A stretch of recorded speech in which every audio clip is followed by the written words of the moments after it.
Assalamualaikum warahmatullahi wabarakatuh. Saya Aurelia Renata Zalianti dari kelas 10 IPA 2. Di sini saya dites secara lisan untuk membacakan biografi Park Bo-gum atau menyampaikan biografi seseorang.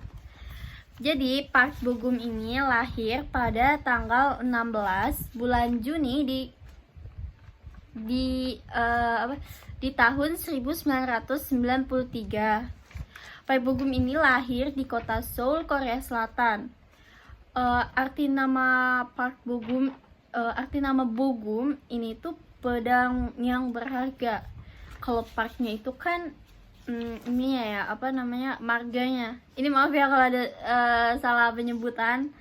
Nah, nama itu tuh direkomendasiin dari pastor gereja yang keluarganya sering datangi.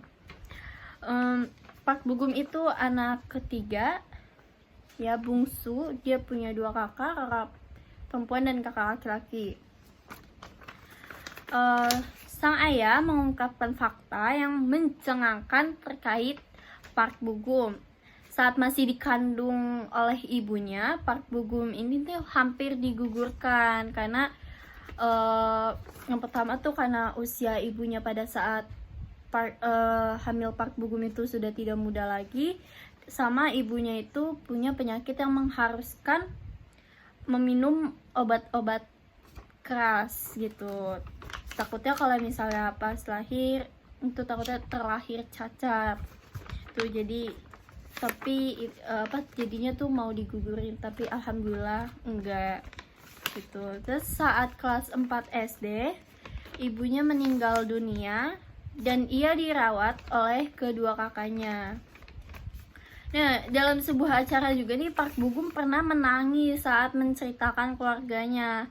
Ia mengaku tidak mempunyai foto keluarga. Jadi pada saat ibunya sebelum meninggal itu, dia belum sempat mengambil foto keluarga dan dia menyesalinya. Aku pernah nonton video ini, nanti aku ini ya.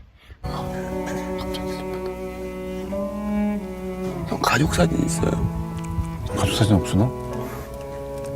아, 그 막 집에 걸어놓는 거? 너 그거 갖고 싶구나? 그거 가서 해라. 형이 쏠게. 진짜로. 형이 쏠 테니까 그거 해라.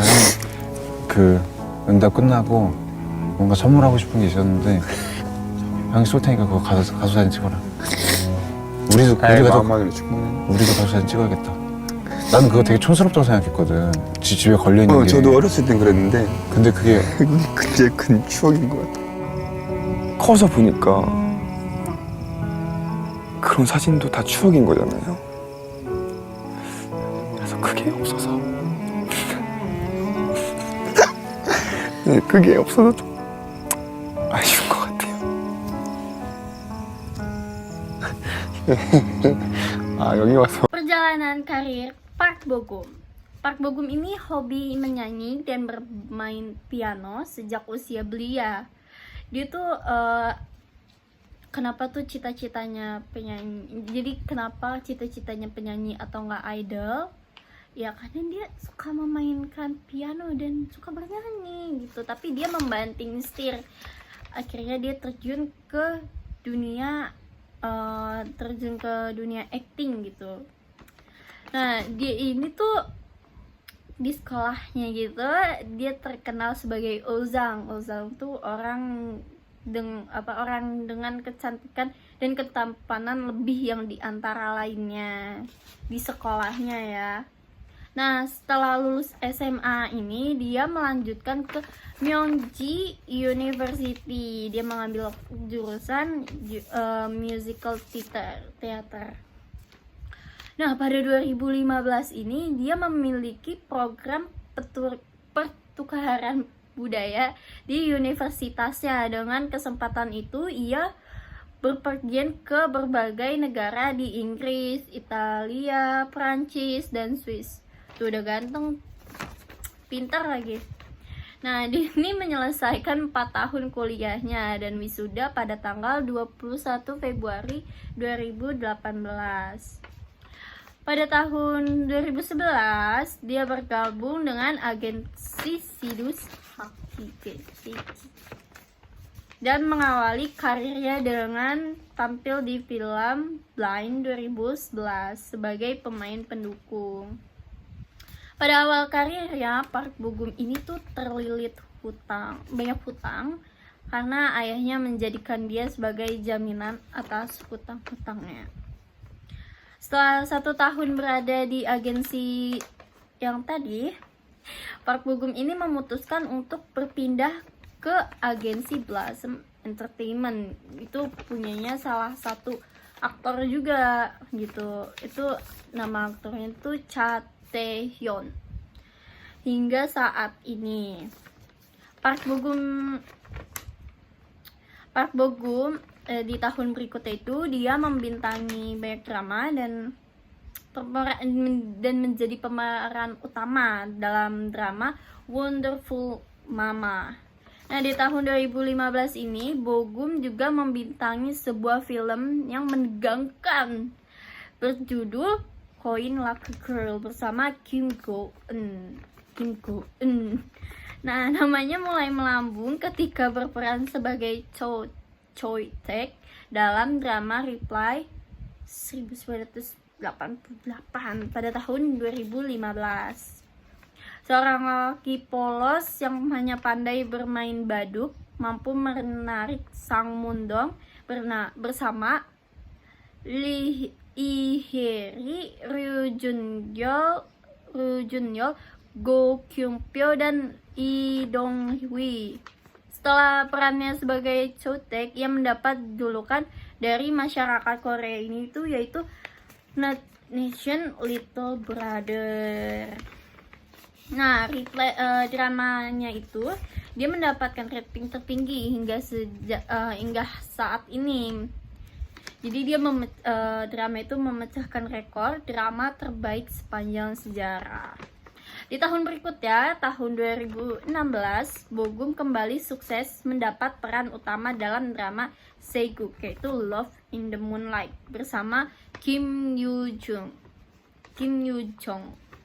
Ia berperan sebagai pangeran mahkota muda bernama Lee Eui-yong yang jatuh cinta pada wanita yang bekerja sebagai kasih kerajaan. 2 tahun hiatus dari dunia drama, Bo Gum kembali menyapa fansnya melalui drama Encounter pada tahun 2018 bersama Song Hye Kyo. Tahu kan Song Hye Kyo? Yang itu loh, yang mantan istrinya Song Joong Ki. Ia berperan sebagai Kim Jae Hyuk, seorang pemuda yang selalu berpikir positif.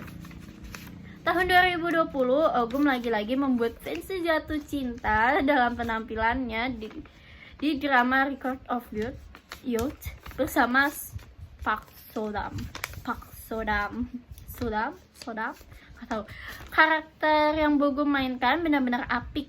Ia berperan sebagai Sa Hye Ju, seorang pemuda yang realistis dan pantang menyerah. Di tahun yang sama, di bulan Agustus, Bo Gum akhirnya resmi berangkat tugas wajib militer. Jadi kalau di Korea itu sekitar umur 28, 29, 30 itu diwajibkan militer 2 tahun.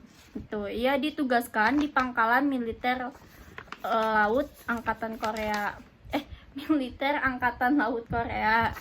Namun sebelum itu dia sangat berbaik hati pada fansnya. Ia sudah merampung beberapa proyek. Itu salah satunya film Sobok bersama Gong Yoo yang tayang di akhir tahun 2020. Satu lagi film Bo Gum yang rencananya akan tayang di tahun 2022 itu dia bersama artis Gong Yoo di film Wonderland dan dipasangkan dengan artis yang serba bisa, yaitu Bae Suzy. Bae Suzy. Nah, Park Bo Gum ini mulai menjalani wajib militernya itu pada tanggal 31 Agustus 2020. Nah, Park Bo Gum ini kan di bagian Angkatan Laut AL sebagai marinir kota Gyeoryong. Selama menjalani masa wamil itu, Park Bo Gum tetap membina bakatnya sebagai seniman. Park Bo Gum juga bergabung dalam grup musik di AL sebagai pemain piano. Bukan tanpa alasan, Park Bo Gum memilih AL sebagai pesuamilnya karena mengikuti jejak ayahnya. Ayahnya merupakan mantan marinir AL Korea Selatan. Tapi kini aktor Park Bo Gum resmi menyelesaikan wajib militer Senin pada tanggal 21 bulan 2 2022. Park Bo Gum lulus lebih cepat daripada masa wamilnya yang awalnya dijadwalkan 30 April 2022. Nah, jadi bisa kita ketahui ya, Park Bo Gum ini orangnya sangat bekerja keras dan pantang menyerah. Meskipun di awal karirnya ia terlilit hutang yang disebabkan oleh ayahnya, tapi tuh dia nggak pantang semangat dan nggak pantang menyerah. Jadi saya harap apa yang saya sampaikan bisa memotivasi kalian. Sekian dari saya. Apabila ada informasi yang kurang atau bahasa yang kurang sopan, mohon dimaafkan. Wassalamualaikum warahmatullahi wabarakatuh.